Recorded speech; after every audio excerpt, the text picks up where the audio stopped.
잠언 24장 23절부터 34절까지 말씀 우리 함께 한 목소리로 봉독합니다. 이것도 지혜로운 자들의 말씀이라. 재판할 때에 낯을 보아주는 것이 옳지 못하니라. 악인에게 내가 옳다 하는 자는 백성에게 저주를 받을 것이요 국민에게 미움을 받으려니와 오직 그를 견책하는 자는 기쁨을 얻을 것이요 또 좋은 복을 받으리라. 적당한 말로 대답함은 입맞춤과 같으니라. 내 일을 밖에서 다스리며 너를 위하여 밭에서 준비하고 그 후에 내 집을 세울지니라.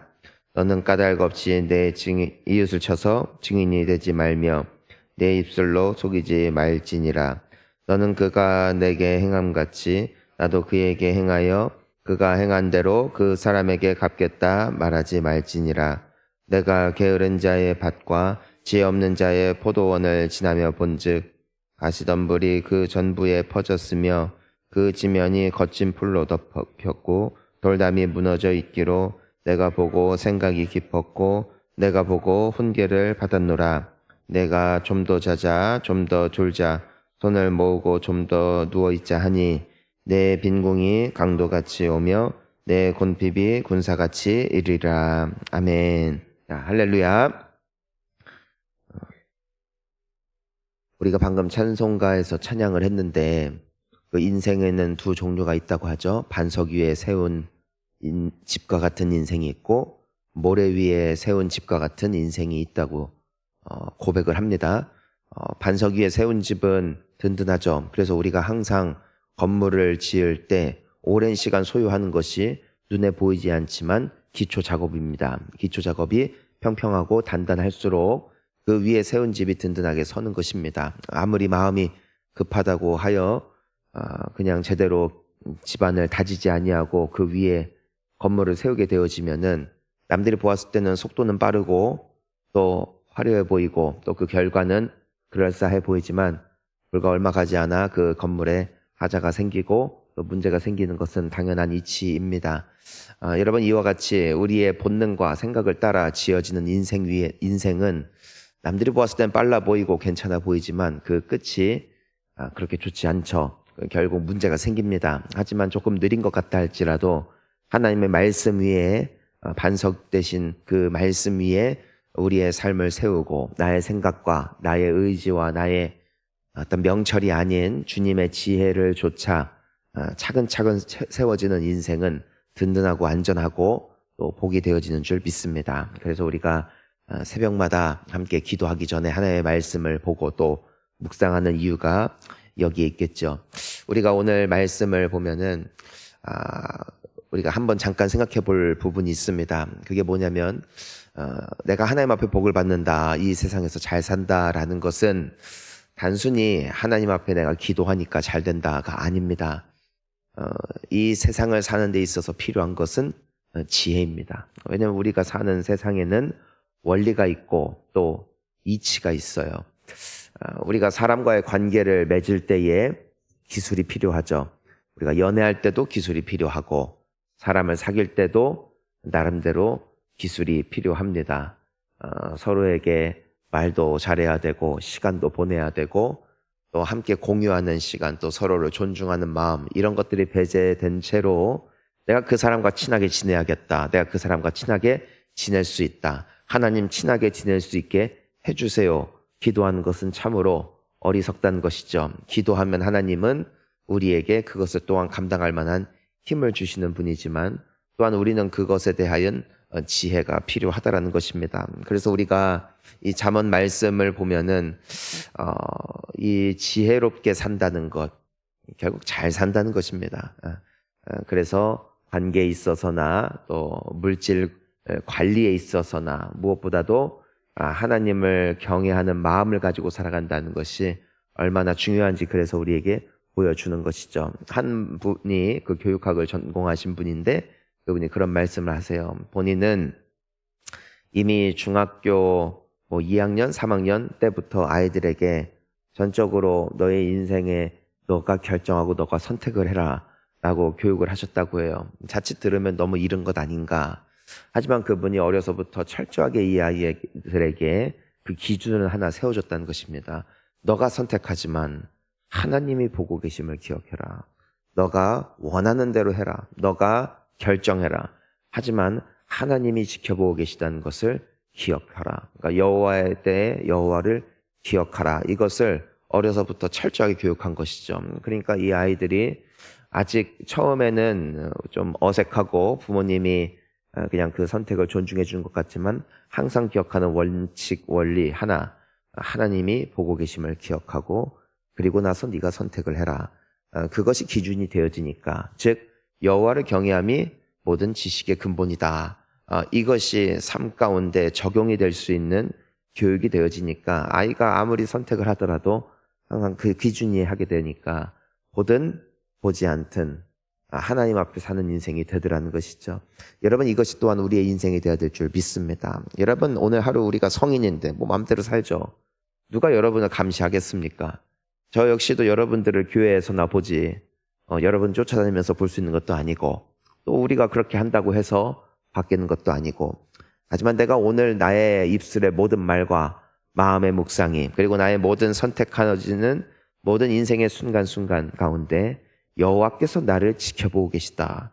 여호와께서 나와 함께 하시고 그분이 나와 가까이 계시다라는 것을 늘 묵상하며 그분 앞에 정직하고 의로운 인생 되실 수 있기를 간절히 축원합니다. 자, 우리 오늘 본문 말씀 24, 25절 함께 읽어봅니다. 악인에게 내가 옳다 하는 자는 백성에게 저주를 받을 것이요 국민에게 미움을 받으려니와 이짓거리를 견책하는 자는 아멘. 악인에게 네가 옳다 하는 사람, 그 재판할 때를 이제는 이야기하고 있습니다. 여러분, 국민 정서가 끓을 때가 언제냐면 마땅히 벌을 받아야 할 사람이 벌을 받지 않을 때, 또 그에 합한 죄의 값을 치르지 않고 이제는 풀려나는 경우들을 볼 때 사람들은 이제 분노를 합니다. 공수래 공수거 모든 게 하여튼 돈입니다. 돈. 이제는 그렇게 해석을 하게 되는 거예요. 오해를 하게 되는 거예요. 왜냐하면 마땅한 합당한 그 처벌을 받지 않을 때. 여러분, 그런데 우리가 이것만 보면서 우리는 백성이니까, 우리는 지켜보는 입장이니까 마음껏 분노하면 되는 것인가? 저는 이것이 우리에게도 동일하게 적용이 된다라고 생각을 합니다. 우리가 신앙생활을 하다 보면은 옆에 우리 형제 자매, 믿음의 형제 자매가 잘할 때는 서로 축복하지만 정말 잘못할 때에는 그것에 대한 말을 하는 것이 복되다는 것입니다. 물론 관계가 중요합니다. 굉장히 중요합니다. 그래서 26절을 보니까 뭐라고 말씀하고 있어요? 적당한 말로 대답함은 입맞춤과 같으니라. 그러니까 말을 하더라도 내가 뭐 재판관으로서 서 있는 것도 아니니까 지혜롭게 말해야죠. 네. 그 사람의 마음이나 인격을 내가 손상치 않는 선에서 지혜롭게 말할 줄 아는 것이 우리에게 필요합니다. 하지만 잘못된 것을 보고 이쁘다, 잘한다, 괜찮아 하는 것은 치명적입니다. 특별히 자녀 교육을 하거나 우리가 또 여러 사람들 모두에게 그럴 필요는 없지만 가까운 사람들에게 그럴 수 있어, 그럴 수 있어. 물론 그렇게 말해줄 때가 있습니다. 하지만 때로는 따끔하게 말해줄 때도 필요하다는 것이죠. 자녀 교육할 때 아이들이 좀 막잘하는 경우들을 봅니다. 가끔. 왜 그러냐면은 혼나진 않습니다. 혼난다는 것이 꼭 체벌을 받고 매를 맞는다는 뜻은 아닙니다. 잘못된 것에 대한 분명한 가르침과 지침이 없는 것을 말하는 것이죠. 사회성을 기르는 데 있어 부모의 간섭은 필수적입니다. 그리고 따끔한 지적과 교육이 필요합니다. 안 그러면 아이들이 어른에게도 반말을 합니다. 그리고 어른을 봐도 인사를 하지 않습니다. 여러분, 이것이 성경은 지혜롭다 말하지 않습니다. 옳은 것은 할 수 있게끔 잘 안내해 주는 것, 이것이 지혜라는 것이죠. 교회 공동체가 건강하게 서는 데에는 이와 같은 관계가 필수적입니다. 이 사람이 언제부턴가 잘 안 하는데 그래도 계속해서 칭찬만 하는 거예요. 칭찬만. 칭찬이 필요하죠. 하지만 또한 잘못된 길을 갈 때 선한 말로, 사랑의 말로 격려해주고 권면해주는 것은 공동체가 서는데 굉장히 유익합니다. 우리에게 주신 선한 양심을 또한 선한 목적을 위하여 쓸 줄 아는 우리가 되어야 될 줄 믿습니다. 저는 가끔 그런 말을 해주는 분들이 계세요. 제 주변에 몇 분 계세요.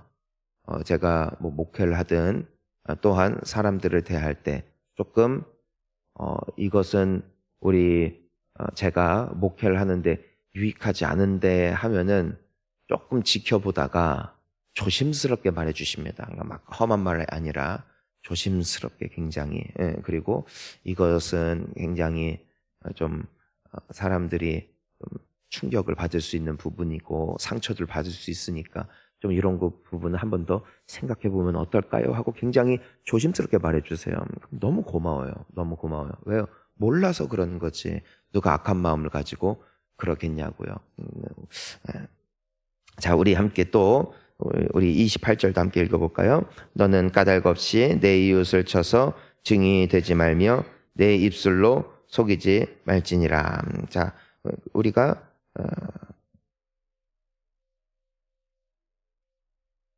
정말 너무 무서운 게 뭐냐면은 안 본 것은 말하지 마십시오. 내가 그 현장에 없었으면 절대로 말하지 마십시오. 누군가에 대해서 혹은 어떤 사건에 대해서 말입니다. 우리 다 그거 알죠? 교회를 떠나는 사람들은 이제 예수님 때문에 떠나지 않습니다. 사람 때문에. 근데 사람도 다른 것 때문이 아니라 말 때문에 떠납니다. 이상한 소문이 돕니다. 왜 도는 줄 아세요? 그랬다더라. 나도 들었다. 그래서 저도 예전에 한번 캐본 적이 있어요. 진짜 누구한테 들었냐? 누구한테 들었다. 그 사람은 나도 그 자리에 있었어요. 그 사람은 그렇게 말한 적이 없는데 정확히 이렇게 말했잖아. 아, 맞다. 아, 맞다. 잘못 들었군요. 내가 실수했습니다. 너무 화가 나더라고요.